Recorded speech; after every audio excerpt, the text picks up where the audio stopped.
Hello students, this is Vipasha Garg. आज lecture है हमारा BFA फोर्थ ईयर का history of modern Indian art, जिसका कोड है 401। तो आप लोगों का नेक्स्ट टॉपिक है चोलामंडल कला परिदृश्य 1966। ठीक है, चोलामंडल ही आपका हेडिंग है में, इसी से आपका क्वेश्चन आएगा इसमें। वो मद्रास के कलाकार प्रभाववाद के पश्चात अभिव्यंजनावाद से प्रभावित हुए। जो मद्रास के कलाकार थे वो प्रभाववाद के पश्चात यानी प्रभाववाद के बाद अभिव्यंजनावाद से प्रभावित हुए, जो कि मैंने आपको करवाए हैं। ये प्रभाववाद, अभिव्यंजनावाद, फाकवाद है ना, तो उसी के बारे में बताया है। नित्य नवीन शैलियों का अन्वेषण करते हुए भावात्मक स्तर पर पूर्ण उत्साह से कलाकार कला के सर्जन में व्यस्त हो गए। यानी जो नई शैलियों का उन्होंने अन्वेषण किया था अपने भावात्मक स्तर पर और पूरे अच्छे उत्साह से किया था। तो जो कलाकार थे सारे वो कला के सर्जन में व्यस्त हो गए थे। इसी समय अमूर्तन की शैली का मूर्तिकला के क्षेत्र में प्रारंभ हुआ, है ना। इसी समय की बात है। अमूर्तन जो शैली है उसका मूर्तिकला के क्षेत्र में प्रारंभ हुआ था, जिसकी शुरुआत स्वयं पन्नीकर ने की थी। इसकी शुरुआत स्वयं किसने की थी? पन्नीकर ने। प्रारंभ में इस गतिविधि का विस्तार school of arts and crafts तक ही सीमित रहा। शुरुआत में इस गतिविधि का विस्तार जो था वो school of arts and craft तक ही सीमित रहा था। तथापि कलाकारों ने KCS पन्नीकर के उद्देश्य को समझा, है ना। स्टार्टिंग में जो इस गतिविधि का विस्तार था वो school of art and craft तक ही सीमित रहा। और तथापि कलाकारों ने KCS पन्नीकर के, इनका पूरा नाम है ये पन्नीकर जी का, KCS पन्नीकर, ठीक है, इनके उद्देश्यों को उन्होंने समझा था। और अचानक ही मद्रास कला परिदृश्य में क्रियात्मक विस्फोट हुआ। यानी अचानक से ही जो मद्रास कला परिदृश्य है उसमें क्रियात्मक यानी क्रिएटिव प्रैक्टिकली विस्फोट हुआ।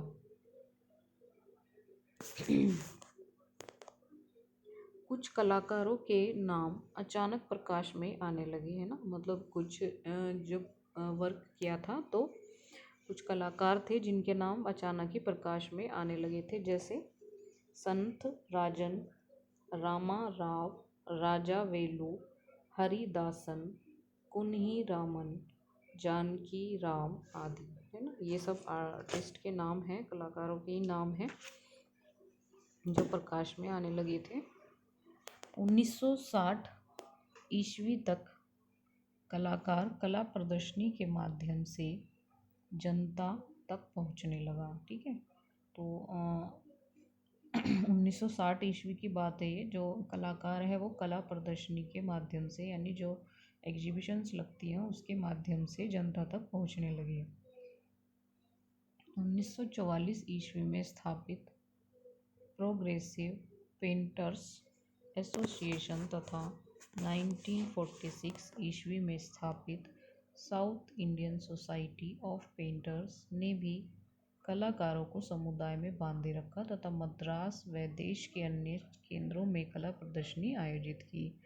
मतलब 1960 ईस्वी तक जो कलाकार थे वो कला प्रदर्शनी के माध्यम से जनता तक पहुंचने लगे थे। यानी कि कोई भी चीज़ आप उसको शो करते हो तभी वो जनता तक पहुंचती है ना। जैसे एग्जीबिशंस लगती हैं तो उसी के माध्यम से तो लोगों को पता चलता है, लोगों तक चीज़ें जाती हैं। कोई भी आप किसी भी चीज़ की प्रदर्शनी लगाओ, एग्जीबिशन लगाओ, तो यही बताया है इसमें कि जो कलाकार थे वो कला प्रदर्शनी के माध्यम से वो जनता तक पहुंचने लगे थे। 1944 ईस्वी में स्थापित यानी ये प्रोग्रेसिव पेंटर्स एसोसिएशन नाम है ये पूरा, और ये स्थापित कब हुई थी? 1944 में, है ना। और 1946 ईस्वी में स्थापित हुई थी south Indian society of painters, ठीक है, ये इंपॉर्टेंट लाइन्स हैं, इनको आप ध्यान रखना। जो प्रोग्रेसिव पेंटर्स एसोसिएशन है वो 1944 में स्थापित हुई थी, और जो south Indian society of painters है वो 1946 में, ठीक है।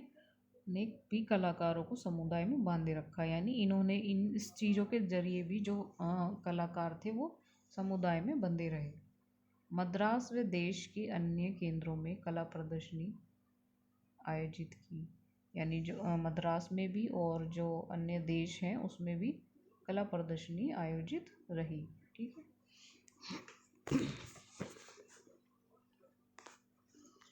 प्रोग्रेसिव पेंटर्स एसोसिएशन, ये प्रोग्रेसिव पेंटर्स एसोसिएशन का नाम है, ने भारतीय समकालीन कला की पत्रिका आर्ट ट्रेडर्स, है ना, ये भी नाम है पत्रिका का, आर्ट ट्रेडर्स का प्रारंभ कर अपने उद्देश्य तथा विचारों को जनता तक पहुंचाया, है ना।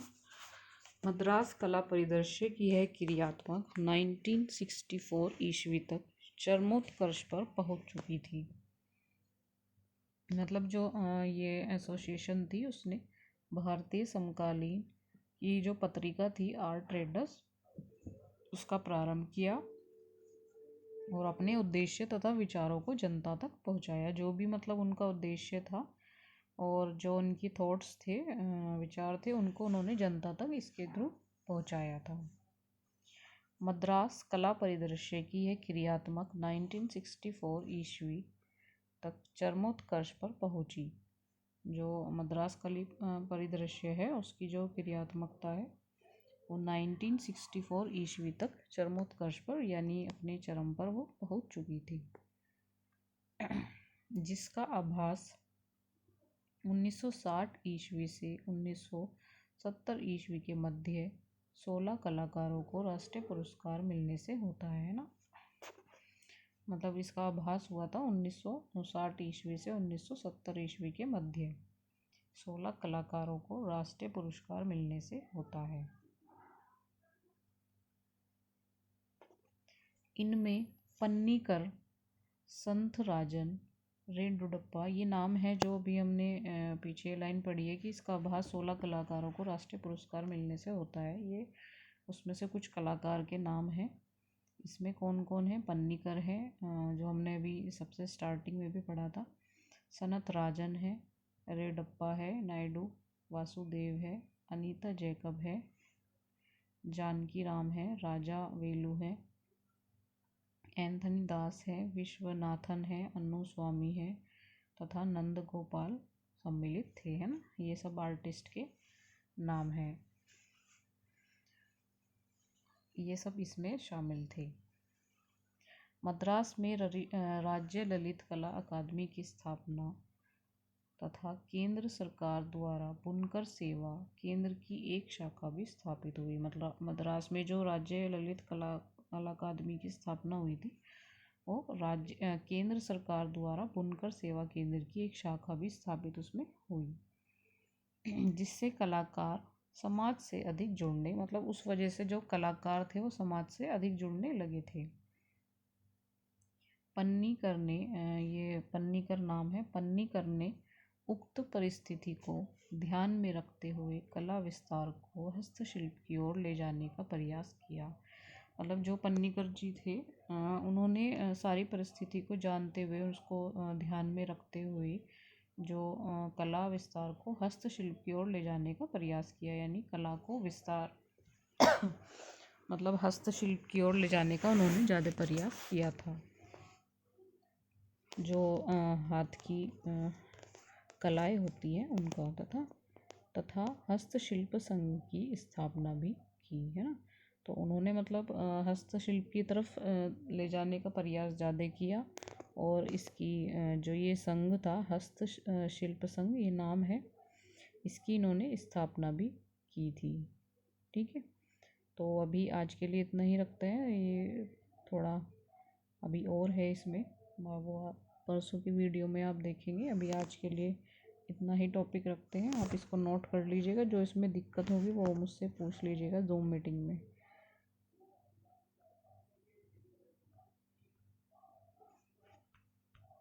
आज की वीडियो में इतना ही, बाकी कल डिस्कस करेंगे।